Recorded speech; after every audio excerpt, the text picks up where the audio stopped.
For years, people have imagined Neanderthals as isolated, primitive cave dwellers, small family groups scattered across frozen landscapes, barely surviving from hunt to hunt. The image feels logical.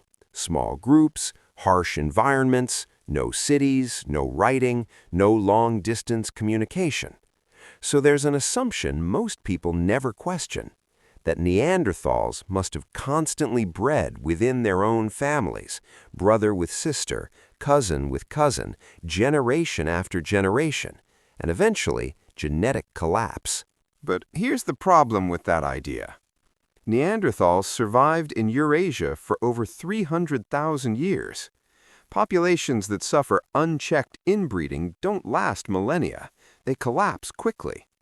So the real question isn't, did Neanderthals inbreed?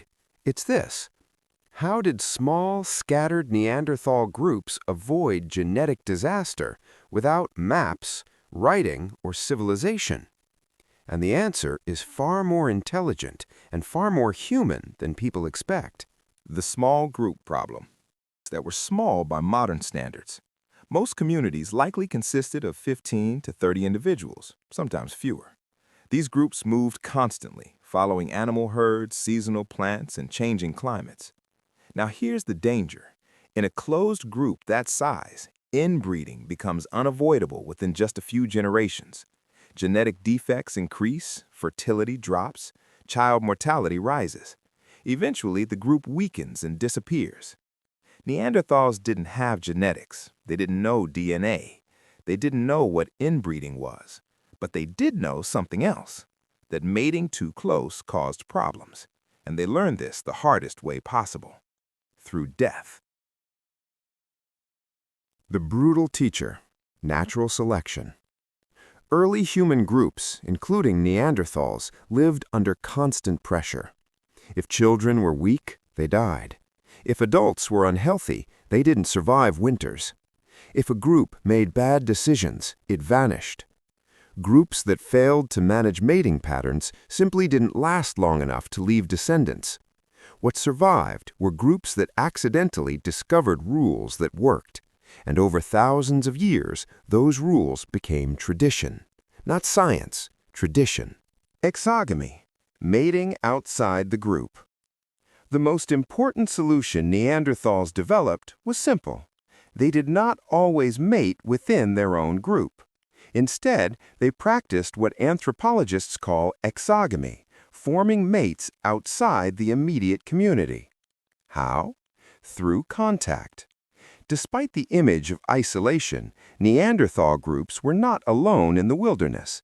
They regularly encountered other groups. Evidence shows overlapping territories, shared tool styles, and even shared campsites used at different times. When two groups met, it wasn't always violent. Sometimes it was social. Women on the move. Genetic evidence gives us one of the clearest answers. Neanderthal DNA shows more genetic diversity in males than in females within groups. This strongly suggests that women were more likely to leave their birth group and join another. In other words, Neanderthal societies were likely patrilocal. Men stayed, women moved. A young woman reaching adulthood might be exchanged, offered, or voluntarily join another group nearby. This wasn't romantic, it was survival strategy. By moving women between groups, Neanderthals refreshed their gene pool without needing large populations. No math, no theory, just practice. Social memory, not random mating. Neanderthals didn't choose mates randomly. They remembered people. They knew who grew up together. They knew who shared parents. They knew who belonged to which family line. In small groups, everyone knows everyone. That makes incest visible and avoidable. Anthropological studies of modern hunter-gatherers show the same behavior. Even without understanding genetics, people instinctively avoid mating with close relatives, not because of science, because of experience, because they've seen what happens when it goes wrong. Rituals, rules, and unspoken laws. Neanderthals didn't leave written rules behind, but they almost certainly had social rules. Who could mate with whom, when mating was allowed, who belonged to which group. These rules may have been reinforced through gestures, storytelling, ritual behavior, social punishment, and exclusion. Breaking these rules wasn't illegal, it was dangerous. A child born weak threatened the entire group's survival. So behavior was controlled, not by kings or laws, but by necessity. Periodic large gatherings. There's growing evidence that Neanderthals gathered in larger seasonal meetings, not constantly, but occasionally, during migrations, at resource-rich areas, near shared hunting grounds. These gatherings allowed exchange of mates, exchange of tools, exchange of knowledge. Think of them as prehistoric network resets, a way to prevent isolation from becoming extinction. The proof is in our DNA. Here's the final, undeniable proof that Neanderthals managed this problem successfully. You carry their genes. Modern humans outside Africa have 1 to 2% Neanderthal DNA.